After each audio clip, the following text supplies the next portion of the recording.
जैन साथियों, स्वागत है आप सभी का एक बार फिर से। उम्मीद है दोस्तों आप सभी बेहतरीन होंगे और आप सभी की तैयारी बहुत शानदार चल रही होगी। दोस्तों आप सभी को पता है कनिष्ठ नायक 2023 की भर्ती की शॉर्टलिस्टिंग जब से हुई है, सभी अपनी तैयारी में जुट गए हैं। उसी तैयारी को आपको आसान करने के लिए मैं दोस्तों 2019 में जो भर्ती आई थी उसका हम लोग पेपर करने जा रहे हैं। ये पेपर जो हुआ था 4 जनवरी 2020 की शिफ्ट फर्स्ट के, इसमें हमने दोस्तों जीके जीएस के जो 20 क्वेश्चन आते हैं वो उठाए हैं और यूपी जीके दोनों के 20 क्वेश्चन, यानी कुल मिलाकर 40 क्वेश्चन उठाए हैं। लेकिन इस वीडियो में मात्र हम 36 क्वेश्चन करेंगे। 4 क्वेश्चन हमने जो करंट अफेयर 2019 के थे उनको छोड़ दिया है, क्योंकि मुझे नहीं लगा उनको ज़्यादा रिपीट किया जाए। बहुत पुराने क्वेश्चन 2019 के। हाँ, मैं आपको बता दूंगा करंट आपकी किस प्रकार की पूछी जाती है, ठीक है। तो इस वीडियो में हम लोग 36 क्वेश्चन करने वाले हैं। 36 क्वेश्चनों में से आप दोस्तों कितने कर पाते हैं, आपका स्कोर क्या रहता है, कमेंट बॉक्स में हमें ज़रूर बताएंगे। और लगातार ऐसे ही क्वेश्चन, उम्मीद है आपको ऐसे क्वेश्चन अब की बार भी एग्जाम में देखने को मिले। हालांकि मैं आपको लगातार इस प्रकार के क्वेश्चनों से रूबरू करवाऊंगा, ठीक है। चलिए शुरुआत करते हैं आज के पहले क्वेश्चन से। पहला क्वेश्चन सामान्य जानकारी का आपकी स्क्रीन पर ही रहा। क्वेश्चन कह रहा है जन्म और मृत्यु के पंजीकरण का अधिनियम वर्ष में लागू हुआ। बताना है जन्म और मृत्यु का जो पंजीकरण अधिनियम था वो कब लागू किया गया, मतलब क्या किया गया। 1969 की ये बात है, 1969 में लागू किया गया था। इसमें क्या था, जो परिवार था उसमें शिशु के जन्म अथवा किसी सदस्य की मृत्यु हो जाती थी तो वो एक रजिस्टर था कार्यालय में, उसमें पंजीकरण करवाना होता था, ठीक है। तो 1969 में लागू किया। राइट आंसर विकल्प उत्तर बी होगा। नेक्स्ट क्वेश्चन पर चलते हैं। क्वेश्चन नंबर अगला देखिए। कराधान कानून संशोधन अधिनियम 2017 ने स्वच्छ ऊर्जा उपकरण को प्रस्थापित किया। मतलब बताना है जो कराधान अधिनियम 2017 था इसने किसको प्रतिस्थापित किया। तो राइट आंसर क्या हो जाएगा, विकल्प उत्तर सी हो जाएगा। इसने जीएसटी प्रतिपूर्व उपकर, आपने देखा 2017 में जीएसटी आई थी ना, तो जीएसटी प्रतिपूर्व उपकर जो था इसने इसको प्रतिस्थापित किया। कराधान कानून जो संशोधन अधिनियम था 2017 ने इसे जीएसटी ने इसे परिपूर्ण किया। आपको पता है जीएसटी 2017 में आई थी, ठीक है। चलिए नेक्स्ट पर चलते हैं। अगला क्वेश्चन 2019 के अनुसार भारत में किस राज्य की शहरी जनसंख्या सबसे अधिक है। आप अगर 2019 हटा दें तब भी आपको पता होगा, इसको अगर हटा दें 2019 तो ये जनगणना का क्वेश्चन बन जाएगा। और अगर आपने मेरी जीएस की क्लास देखी है जिसमें मैंने जीएस की स्ट्रेटजी बनाई है, उसमें मैंने बताया कि एक एक पॉइंट बताया कि जीएस में 20 नंबर जो आएंगे वो कहाँ से आएंगे, तो उनमें से एक क्वेश्चन जनगणना का था, ठीक है। तो आप बताइए इस क्वेश्चन का राइट आंसर विकल्प उत्तर डी हो जाएगा, यानी कि महाराष्ट्र में है। और महाराष्ट्र में अगर बात करते हैं 5.08 करोड़ है, ठीक है। फिलहाल आपको इतना नहीं याद है, राइट आंसर डी है, सबसे ज़्यादा शहरी जनसंख्या पाई जाती है। नेक्स्ट पर चलते हैं। अगला देखिए कह रहा है भारत में किस राज्य ने सर्वप्रथम पंचायती राज की शुरुआत की थी। बताएंगे, मैंने आपको क्या बताया था, पॉलिटी में सबसे ज़्यादा पंचायती राज पर फोकस किया गया है और क्वेश्चन भी आपसे पूछा है। तो राजस्थान वो पहला राज्य था। अगर बात करेंगे 2 अक्टूबर 1959 की, 1959 में इसकी शुरुआत होती है, याद रखेंगे। राजस्थान का एक जिला था नागौर, जिले के नाम में अगर पूछा जाए क्या हो जाएगा, नागौर जिला था। उम्मीद है आपने बहुत पहले पढ़ा होगा, ठीक है। और नेहरू जी प्रधानमंत्री कौन थे, नेहरू जी प्रधानमंत्री थे, ये भी बात आप सभी को याद रखना। संविधान संशोधन कई बार पूछा गया है, तो 73वां संविधान संशोधन ये था। 73वां संविधान संशोधन पंचायती राज से संबंधित है, बात है 1992 की, ठीक है, याद रखेंगे। नेक्स्ट पर चलते हैं। अगला क्वेश्चन ये देखिए, संविधान के किस संशोधन ने भारत में आर्थिक आरक्षण पारित किया था। बोलेंगे आर्थिक आरक्षण, बोलेंगे आर्थिक आरक्षण कब पारित किया था। तो आर्थिक आरक्षण की बात करते हैं। भारत का जो संविधान संशोधन था वो 103वां संविधान संशोधन था, 103वां संविधान संशोधन था। लेकिन अगर संशोधन विधेयक पूछा जाए, कई बार एग्जाम में आया संशोधन विधेयक, संशोधन, अगर संशोधन विधेयक आपसे पूछ ले तो क्या बोलेंगे, संशोधन विधेयक अगर पूछा जाता है तो संशोधन विधेयक की अगर मैं बात करता हूँ तो ये 124वां था। कौन था, 124वां संशोधन विधेयक था। कितना, 124वां संशोधन विधेयक था, याद रखेंगे, इंपॉर्टेंट है, ठीक है। अगर पूछा जाए कब का है तो 2019 का है। 2019 का ईडब्ल्यूएस से संबंधित था। किससे दोस्तों, ईडब्ल्यूएस से, आर्थिक आरक्षण। नेक्स्ट क्वेश्चन, किस वर्ष संविधान का संशोधन सर्वप्रथम हुआ। यानी कि आपसे पहला संविधान संशोधन पूछा है, तो आप सभी को पता है पहला संविधान संशोधन 1991 हुआ था, जिसमें सबसे इंपॉर्टेंट जो जोड़ा गया था वो जमींदारी अधिनियम था, ठीक है। आपको ये बात पता होनी चाहिए। राइट आंसर क्या होगा, ऑप्शन नंबर 1 हो जाएगा। हालांकि इसमें बहुत से प्रावधान किए गए थे, लेकिन सबसे जो इंपॉर्टेंट है वो आपकी नवी अनुसूची थी, ठीक है। नवी अनुसूची जमींदारी की बात करता है, जो सबसे महत्वपूर्ण था, ठीक है, याद रखेंगे। राइट आंसर विकल्प पर बी होगा। नेक्स्ट पर चलते हैं। बताइए राइट आंसर क्या है।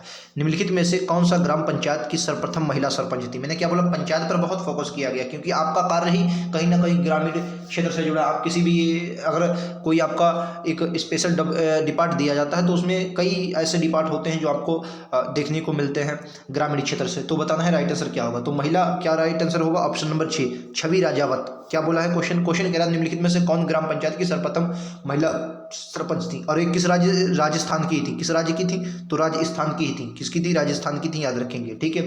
ठीक है। अब 2011 में इन्होंने चुनाव लड़ा था, 2011 में चुनाव लड़ा और सरपंच बनी थी, ठीक है। चलिए नेक्स्ट पर चलते हैं, 2011 में बनी थी। भारत में सर्वप्रथम डिजिटल पंचायत वार्ड है, बताएंगे भारत में सर्वप्रथम डिजिटल पंचायत वार्ड कौन सा था? तो राइट आंसर क्या हो जाएगा? केरल, ऑप्शन नंबर ए, ठीक है। और 2017 में ये बना था, 2017 में बना था, याद रखेंगे, इंपॉर्टेंट है, ऑप्शन नंबर ए। चलिए नेक्स्ट पर चलते हैं। निम्नलिखित में से कौन सा विकल्प पश्चिमी घाट का सर्वोच्च शिखर है? बोलेंगे आपने, अगर मैं बात करता हूँ पश्चिमी घाट और पूर्वी घाट, इधर से पश्चिमी घाट आता, इधर से पूर्वी घाट आता, दोनों कहाँ पर मिलते हैं? तो इस चोटी को हम लोग, इस श्रेणी, पर्वत श्रेणी को क्या कहते हैं? नीलगिरी कहते हैं। क्या बोलते हैं? इसे हम लोग नीलगिरी बोलते हैं, नीलगिरी। और नीलगिरी का सर्वोच्च शिखर अगर पूछा जाता है तो आप क्या बोलेंगे? नीलगिरी का सर्वोच्च शिखर दोदा बेटा होता है। कौन सा हो जाएगा दोस्तों? दोदा बेटा। नीलगिरी का सर्वोच्च शिखर कौन सा हो जाएगा? तो आप क्या बोलेंगे दोस्तों? नीलगिरी का सर्वोच्च शिखर दोदा बेटा हो जाए। क्लियर है इतनी बात? ये बात आप सभी को उम्मीद है पता होगी, ठीक है। अब आपसे पूछा है पश्चिमी घाट का सर्वोच्च शिखर, तो राइट आंसर क्या होगा? अन्नाईमुड़ी, अन्नाईमुड़ी, ठीक है, अन्नाईमुड़ी हो जाएगा। चलिए अन्नाईमुड़ी, दोदा बेटा, राइट आंसर क्या है? दोदा बेटा नीलगिरी का। चलिए नेक्स्ट पर चलते हैं, अगला क्वेश्चन। अगला क्वेश्चन क्या है? निम्नलिखित में से कौन सा विकल्प लघुत्तर हिमालय की पर्वत की सबसे लंबी पर्वतमाला है? लघुत्तर हिमालय मतलब समझते हैं लघु हिमालय। देखिए अगर मैं हिमालय की बात करता हूं तो उम्मीद है आप सभी को इसके बारे में पता होगा। आइए मैं आपको बता देता हूं। देखिए लघु हिमालय, सबसे पहले जो आपका हिमालय आता है जिसको हम लोग कहते हैं मेन हिमालय। मेन हिमालय के बाद जो, सॉरी, सबसे पहले ट्रांस हिमालय। ट्रांस हिमालय में अगर आप देखेंगे तो सबसे पहले कौन सा मिलेगा? लद्दाख मिलेगा, उसके बाद जास्कर, फिर काराकोरम, फिर उसके बाद आपका कौन सा है? मेन हिमालय है। और मेन हिमालय के बाद आपका लघु हिमालय है जो टुकड़ों में है। क्या है दोस्तों? जो टुकड़ों में है। मेन हिमालय क्या है? टुकड़ों में है। और इसकी जो जम्मू कश्मीर में चोटी, इसे हम लोग पीर पंजाल कहते हैं। क्या कहते हैं? पीर पंजाल। उसके बाद जो आपकी इधर पंजाब वाले क्षेत्र में है, इसको हम लोग क्या बोलते हैं? पंजाब हो गया, और ये उत्तराखंड का कुछ क्षेत्र हो गया, इसको हम धौलाधर बोलते हैं। क्या बोलते हैं? इसको बोलते हैं धौलाधर।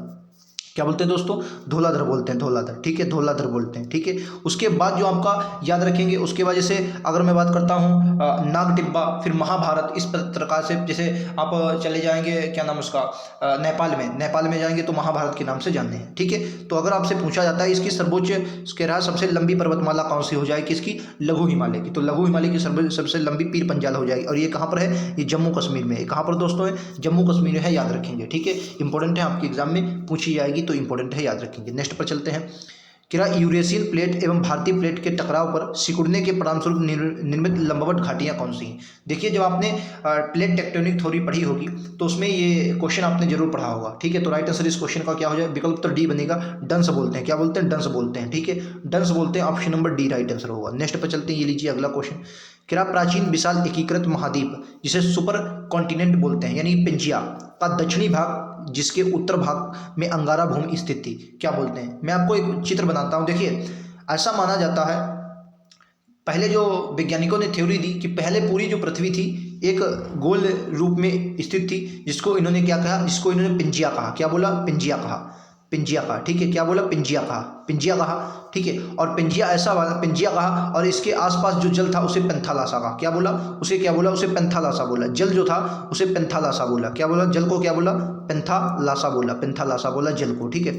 ऐसा माना कि कोरियोलिस बल हो गया, गुरुत्वाकर्षण बल हो गया, ये जो पिंजिया था ये दो भागों में टूट गया, अंगारा लैंड और गोंडवाना लैंड, ठीक है, अंगारा लैंड और गोंडवाना लैंड, अंगारा लैंड और गोंडवाना लैंड। और बीच में क्या हुआ? जल भर गया, जिसे इन्होंने टेथिस सागर कहा। क्या बोला? इन्होंने टेथिस सागर, इसको क्या बोला? इसे इन्होंने जो बीच में जल भर गया इसको टेथिस सागर कहा। फिर अंगारा लैंड का भी क्या हुआ? अंगारा लैंड भी आगे जाकर टूटा और गोंडवाना लैंड भी आगे आकर जाकर टूटा, ठीक है। तो आपको याद रखेंगे पिंजिया। तो अगर और ये जो सिद्धांत दिया था वो किसने दिया था? वैगनर साहब ने दिया था, याद रखेंगे। क्या बोलेंगे? वैगनर साहब ने दिया था। चलिए इस क्वेश्चन का राइट आंसर क्या हुआ? इसको क्या बोला? इसको इन्होंने गोंडवाना लैंड बोला था, याद रखेंगे, गोंडवाना लैंड, और इसको अंगारा, उत्तर में अंगारा लैंड, ठीक है। अब उसने क्वेश्चन क्या पूछा? मैंने पूरी बात बताई। अब उसने क्वेश्चन देखिए आपसे बस इतना पूछा है कि रहा है देश प्राचीन विशाल एकीकृत महाद्वीप यानी कि सुपर कॉन्टिनेंट पेंजिया का दक्षिणी भाग है जिसके उत्तरी भाग में अंगारा भूमि है। उत्तरी भाग में अंगारा भूमि है, पेंजिया का दक्षिणी भाग कौन सा है? तो क्या बोलेंगे? राइट आंसर विकल्प उत्तर डी होगा, गोंडवाना लैंड। नीचे वो गोंडवाना लैंड था, बीच में टेथिस सागर और ऊपर अंगारा लैंड। तो राइट आंसर क्या होगा? डी होगा, दक्षिणी भाग गोंडवाना लैंड है। नेक्स्ट पर चलते हैं। कह रहा प्रायद्वीपीय पहाड़ी मैदान जिसे पठार की एक अनोखी विशेषता काली मृदा है जिसे कहते हैं। तो काली मृदा कहाँ पर देखने को मिलती है? अगर आप भारत में ज़्यादातर देखेंगे तो भारत में जो काली मृदा सबसे ज़्यादा वो दक्कन ट्रैप यानी कि दक्कन वाले क्षेत्र में देखने को मिलेगी। इस वाले क्षेत्र में आपको जो ये वाला क्षेत्र है इसमें आपको दक्कन मृदा देखने को मिलती है। तो राइट आंसर क्या होगा? विकल्प उत्तर बी होगा। ठीक है, नेक्स्ट पर चलते हैं। ये लीजिए अगला क्वेश्चन। कह रहा चिलिका झील, ये चिल्का गलत लिखा है लेकिन आप लोग समझिए, उड़ीसा राज्य में स्थित भारत की सबसे बड़ी खारे पानी की झील है। देश के दक्षिण और स्थित है। किसके दक्षिणी और स्थित है? नदियां दी। ये क्वेश्चन थोड़ा टफ हो जाता है अगर आपने ज्योग्राफी को अच्छे से नहीं पढ़ा तो 110% ये क्वेश्चन टफ है। ठीक है, अगर चिल्का झील की बात करता हूँ, ये भारत की नहीं बल्कि एशिया की सबसे बड़ी, विश्व की अगर बात करें एशिया की सबसे बड़ी और विश्व की दूसरी सबसे बड़ी समुद्री झील है। कैसी झील है? समुद्री झील है चिल्का झील। ठीक है, और चिल्का झील में ही नलवाना पश्चिम बिहार स्थित है। ये भी बात आप सभी को याद रखना है। फिलहाल राइट आंसर डी होगा। ये महानदी डेल्टा जो है इसके दक्षिण की ओर स्थित है। ठीक है, महानदी डेल्टा के दक्षिण की ओर स्थित है। Option number D right answer होगा। नेक्स्ट पर चलते हैं। कह रहा है भारत के governor general Lord William Bentinck ने सती प्रथा को समाप्त करने हेतु देश में कानून पारित किया था। देखिए, सती प्रथा पर राजा राम मोहन राय के प्रयासों से ये आपकी समाप्त हुई थी। तो इस क्वेश्चन का राइट आंसर क्या हो जाएगा? विकल्प उत्तर सी हो जाएगा। 1929 में आप सभी को ये क्वेश्चन पता होगा। ऑप्शन नंबर सी होगा। ठीक है, 1929 में। अगर अच्छा वेंटिक का कई बार कार्यकाल भी पूछ लिया जाता है क्योंकि इसने बहुत इंपॉर्टेंट कार्य किए थे। तो इसका अगर कार्यकाल की बात करता हूँ 1828 से 1835 तक इसका कार्यकाल रहा था। ठीक है, 1828 से 1835 और 29 में इसने क्या किया था? राजा राम मोहन राय के प्रयासों से 1829 में सती प्रथा पर रोक लगाई थी। नेक्स्ट पर चलते हैं। ये देखिए, ये क्वेश्चन थोड़ा गड़बड़ है। इस क्वेश्चन को मैं पूरा आपको बता दें। देखो, क्वेश्चन पूछा कि वर्ष में गुरु गोविंद सिंह ने वैसाखी दिवस को आनंदपुर साहिब में सिखों की सामान्य बैठक बुलाई थी एवं खालसा की नींव रखी थी। वैसे इस क्वेश्चन का राइट आंसर 1699 में है। अगर मैं बुक की बात करता हूँ यूथ बुक में 1699 दिया गया है, लेकिन इनमें से फिलहाल कोई भी ऑप्शन इसमें सही नहीं है। तो राइट आंसर क्या होगा? ऑप्शन नंबर आप अगर आता तो 1699 लगा सकते हैं। ठीक है, चलिए नेक्स्ट पर चलते हैं। ये देखिए अगला क्वेश्चन। कह रहा एलन एक्टे हुयूम, जिनसे अपने लोग एयो हुयूम के नाम से जानते हैं, एक सेवानिवृत्त अधिकारी थे। इन्होंने अधिकारी ने वर्ष में भारतीय राष्ट्रीय संघ का गठन किया था। देखिए, जो भारतीय राष्ट्रीय कांग्रेस बना उसका पहले नाम भारतीय राष्ट्रीय संघ किया गया था। क्या किया गया था? भारतीय राष्ट्रीय संघ। 1884 में उसका नाम भारतीय राष्ट्रीय संघ किया गया था। ठीक है, और 1885 में उसका पहला अधिवेशन भी हुआ था। लेकिन दादा भाई नौरोजी के कहने पर, उनके सुझाव पर पहले भारतीय राष्ट्रीय संघ नाम बना, लेकिन दादा भाई नौरोजी के सुझाव पर इसका नाम भारतीय राष्ट्रीय कांग्रेस कर दिया गया था। याद रखेंगे। ठीक है, तो 1884 इस क्वेश्चन का राइट आंसर होगा। प्रथम अधिवेशन 1885 में हुआ था। नेक्स्ट पर चलते हैं। ये देखिए, कह रहा गुरुमुखी कागज स्वदेश सेवक के नाम से प्रचलित था। गुरुमुखी जो कागज था वो स्वदेश सेवक के नाम से प्रचलित था, जिसमें सामाजिक सुधार का समर्थन किया गया था और साथ ही भारतीय सैनिकों से अंग्रेजों के विरुद्ध विद्रोह की मांग की गई थी।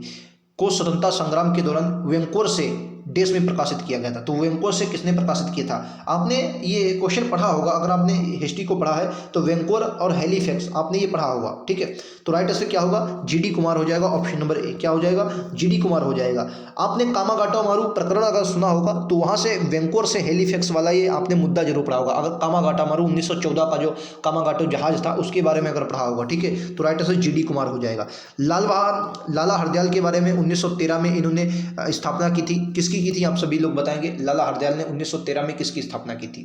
ठीक है, आप लोगों के प्रश्न में छोड़ रहा हूँ। ठीक है, 1913 में किसकी स्थापना की थी? नेक्स्ट पर चलते हैं। अगला क्वेश्चन देखिए, सुभाष चंद्र बोस ने देश में कांग्रेस पार्टी के अध्यक्ष बने थे। तो अगर बात करते हैं कांग्रेस पार्टी के अध्यक्ष कब बने थे सुभाष चंद्र बोस, तो आप सभी को पता होगा सुभाष चंद्र बोस जो बने थे 1938 में बने थे। कब? 1938 में बने थे। ये हरिपुरा का अधिवेशन था। कहाँ पर दोस्तों? हरिपुरा अधिवेशन था, याद रखेंगे। हरिपुरा का अधिवेशन था, इसकी अध्यक्षता की थी। और यहीं पर राष्ट्रीय नियोजन समिति की स्थापना हुई थी, जो बहुत इंपॉर्टेंट है। कौन सी? राष्ट्रीय नियोजन समिति। राष्ट्रीय नियोजन समिति राष्ट्रीय नियोजन समिति की स्थापना हुई थी, याद रखेंगे। उसके बाद त्रिपुरी संकट, तो उम्मीद है आप सबको पता होगा 1939 में हुआ था त्रिपुरी संकट। ये उम्मीद है आप सभी को पता होगा। ठीक है, चलिए अगला क्वेश्चन। अच्छा, ये क्वेश्चन मुझे याद आ रहा है 1939 के अधिवेशन से, जो पेट 2021 में पूछा गया था। पेट 2021 में आया था। 1939 का जो अधिवेशन हुआ था, क्योंकि त्रिपुरी संकट था, पट्टाभी सीतारामैया और सुभाष चंद्र बोस के बीच मतभेद हुआ। फिर बाद में इसकी अध्यक्षता किसने की थी, ये आपको बताना है। तो अगर बाद में इसकी अध्यक्षता पूछी जाए तो याद रखेंगे राजेंद्र प्रसाद ने की थी। पेट में ये क्वेश्चन पूछा गया है, राजेंद्र प्रसाद ने। तो मुझे लगता है ये आपको बताना जरूरी है, आपके एग्जाम में आ सकता है। ठीक है, तो राजेंद्र प्रसाद ने इसकी अध्यक्षता की थी, ये बात आप सभी को याद रखना है। नेक्स्ट पर चलते हैं। ये लीजिए अगला क्वेश्चन आप सभी की स्क्रीन पर रहेगा। राइट आंसर क्या है आपको बताना है। कह रहा वर्ष में ईस्ट इंडिया कंपनी ने जहाज़ों के सूरत के पास स्थित स्वाली एसेंचुरी मतलब क्या था, जॉर्डन मुख में पुर्तगालियों को पराजित किया था। तो कहने का मतलब ये है, आपको बताना है ईस्ट इंडिया कंपनी ने स्वाली के निकट पुर्तगालियों को कब पराजित किया था। ये बात है 1612 की, और इसे स्वाली का युद्ध भी कहा जाता है। क्या बोलते हैं इसे? स्वाली का युद्ध कहते हैं, स्वाली का युद्ध। तो आप देख सकते हैं जीएस का लेवल क्या था। जीएस का लेवल भाई हल्का नहीं था, जीएस का लेवल एक बेहतरीन लेवल था। स्वाली का युद्ध अगर आपसे पूछा गया है तो इसके मतलब ये बहुत बेहतरीन युद्ध हो जाता है, मतलब बहुत बेहतरीन आपके पेपर जीएस के लेकर अच्छा लेवल इसमें पूछा गया। स्वाली का युद्ध हुआ था 1612 में, ठीक है। नेक्स्ट पर चलते हैं, नेक्स्ट क्वेश्चन कह रहा उत्तर प्रदेश। अब यहाँ से हमने यूपी जी के हम लोग शुरू कर रहे हैं। यहाँ से कह रहा है उत्तर प्रदेश में भारतीय वाणिज्यिक एवं उद्योग मंडल एसोचेम यूपी की स्थापना किस वर्ष की गई। आप देख सकते हैं एसोचेम यूपी की स्थापना आपको याद रखना 1994 में की गई थी। कब? 1994 में की गई थी, याद रखेंगे। नेक्स्ट पर चलते हैं, ये देखिए क्वेश्चन कह रहा उत्तर प्रदेश सरकार की एक जिला एक उत्पाद योजना का लक्ष्य उत्तर प्रदेश में देश को प्रोत्साहित करना है। तो किसको प्रोत्साहित करना? आप सभी को पता होगा वन डिस्ट्रिक्ट वन प्रोजेक्ट जो योजना है, ये जो है किसको बढ़ाने के लिए लाई गई। तो याद रखेंगे इसकी शुरुआत की अगर बात करते हैं तो एक 2018 में इसकी शुरुआत होती है, 2018 में। और ये क्या है, ये जो स्वदेशी और विशेष उत्पाद होते हैं, जैसे आंवला प्रतापगढ़ का हो गया, भदोही की कालीन हो गई, पीलीभीत की बांसुरी हो गई, ठीक है। उसी तरीके से आपका घी हो गया। घी कहाँ का है? घी कहाँ का है दोस्तों, मुझे याद नहीं रहा, आप एक बार बताएंगे घी कहाँ का है? अमरोहा की तो ढोलक है। ये घी मुझे याद नहीं रहा, माफ़ी चाहूँगा, घी मुझे नहीं याद आ रहा है इस वक्त। लेकिन हाँ, ये मतलब क्या है, स्वदेशी और विशेष जो उत्पाद हैं इनको बढ़ाने के लिए योगी जी की सरकार में लाई गई थी। तो 2018 में योजना लाई गई। घी बताएंगे दोस्तों कहाँ का है, माफ़ी चाहूँगा, मुझे याद नहीं आ रहा है। नेक्स्ट पर चलते हैं। और अभी ये घी दोस्तों ये पूछा गया था, उसमें आरओ का जो पेपर अभी रिजेक्ट हो गया है उसमें ये पूछा गया था क्वेश्चन। अगला देखते हैं। कह रहा उत्तर प्रदेश सरकार ने 2018 में यूपी खादी नामक ब्रांड के तहत राज्य में निर्मित खादी वस्त्र के संवर्धन हेतु के साथ समझौता ज्ञापन पर हस्ताक्षर किया है। तो बताएंगे किसके साथ? तो ये देखिए, अभी आप इसे करंट से रिलेटेड ले सकते हैं। हालांकि मैंने जो जीएस पढ़ाई थी तो आपको क्या बताया था, उसमें करंट के क्वेश्चन बहुत कम आए थे, लेकिन यूपी जीके की अभी मैंने बात नहीं की है। इसमें देखिए करंट से क्वेश्चन, यूपी जीके के करंट के क्वेश्चन पूछे गए हैं। तो किसके साथ समझौता किया है? बिल्कुल सही, अगर आपने राइट आंसर क्या दिया है, ऑप्शन डी है, अमेजन के साथ, ठीक है। हालांकि 2018 करंट का रिलेटेड है, आपको ना पता हो तब भी इसमें कोई बात नहीं। ये क्वेश्चन आपको पता होना चाहिए। उत्तर प्रदेश राज्य में कितने आर्थिक क्षेत्र विद्यमान है? इसे स्पेशल इकोनॉमिक जोन बोलते हैं, ठीक है। ES कई बार इसका फुल फॉर्म भी पूछ लेता है, स्पेशल इकोनॉमिक जोन। सेज है, ठीक है, सेज 19 है, कितने हैं? 19, ऑप्शन नंबर डी। नेक्स्ट पर चलते हैं। क्या रहा है, देश में कृषि कुंभ 2018 का आयोजन किया गया। उत्तर प्रदेश में किसमें कृषि कुंभ 2018 का आयोजन किया गया? उत्तर प्रदेश में बताएंगे कहाँ पर। तो अगर कृषि कुंभ 2018 के आयोजन की बात करते हैं, ये अक्टूबर में आयोजन हुआ था, लखनऊ की, यूपी की राजधानी लखनऊ में हुआ था, ठीक है, याद रखेंगे। नेक्स्ट पर चलते हैं। उत्तर प्रदेश में प्रचार हेतु कन्या सुमंगला योजना की शुरुआत की गई थी, और कन्या सुमंगला योजना ये यूपी लेखपाल में भी आई थी। यूपी लेखपाल में ग्रामीण परिवेश के पोर्शन में कन्या सुमंगला योजना पूछी गई थी। आप पेपर उठाकर देखें यूपी लेखपाल का, उसमें मतलब थोड़ा जटिल करके दिया गया था, लेकिन कन्या सुमंगला योजना उसमें भी पूछी गई थी। तो आप देख सकते हैं, कहीं ना मैंने क्या बोला था, अगर मैंने जीएस का आपने वो वीडियो देखा है आपको मिल जाएगा, वहाँ पर जाएंगे, प्लेलिस्ट में बना दूंगा, वहाँ से जाइए, उसमें आपको मैंने पूरा बताया कि जीएस को कैसे पढ़ना है, ठीक है। वहाँ पर मैंने बताया कि आपको कौन सी बुक पढ़ना है जिससे प्रीवियस क्वेश्चन आपके बनेंगे। राइट आंसर विकल्प उत्तर डी होगा। लड़कियों के लिए स्वास्थ्य एवं शैक्षणिक मानक के लिए लाई गई थी, और ये योजना 2019 में शुरू की गई थी, 2019 में शुरू की गई थी, याद रखेंगे, जो आपके लिए इंपॉर्टेंट है। चलिए नेक्स्ट पर चलते हैं।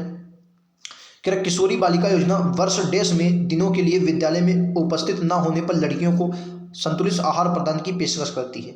तो इस क्वेश्चन का राइट आंसर क्या हो जाएगा? आपको याद रखना, ये 2019 में ये भी लाई गई थी। 2019 में 21 फरवरी 2019 को किशोरों के हितों में ध्यान रखते हुए उत्तर प्रदेश सरकार ने किशोरी बालिका योजना शुरू की। किशोरी बालिका योजना 300 दिनों के लिए, कितने दोस्तों, अगर 300 दिनों के लिए विद्यालय उपस्थित न होने पर लड़कियों को संतुलित आहार प्रदान करने की पेशकश करती है। कितना दिन? 300 दिन, याद रखेंगे। तो इंपॉर्टेंट क्वेश्चन हो जाएंगे। देखिए यूपी में जितनी भी योजनाएं लगभग पूछी हुई 2019 की है, और 2020 में आपका एग्जाम हुआ था। प्रधानमंत्री किसान सम्मान निधि योजना बहुत इंपॉर्टेंट है, के तहत लाभ प्राप्त करने में उत्तर प्रदेश का कौन सा राज्य है? चाहे अभी हो चाहे पहले हो, राइट आंसर क्या होगा? पहला ही राज्य। और ये भी योजना 2019 में ही लाई गई, ठीक है, याद रखेंगे।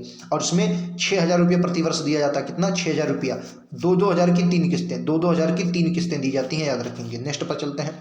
क्या उत्तर प्रदेश राज्य की पारंपरिक अर्ध ऐतिहासिक कहानियों एवं गाथा गीत का नृत्य नाटक कौन सा है? कालवेरिया देखो यहाँ का है नहीं, घूमर भी नहीं है, अब स्वांग या पुलिकली बताना है राइट आंसर क्या होगा, या स्वांग होगा या पुलिकली बताएंगे, ये तो आपको उम्मीद है पता होगा। तो राइट आंसर क्या होगा, स्वांग होगा। क्या होगा, ऑप्शन नंबर सी स्वांग होगा। ठीक है, स्वांग है राइट आंसर, क्या होगा स्वांग। अगला चलते हैं। कह रहा हरदोला कथा, क्या बोलेंगे, कह रहा हरदोला कथा विशेष रूप से देश के लोकगीत हैं जो उत्तर प्रदेश में और मध्य प्रदेश में बोले जाते हैं।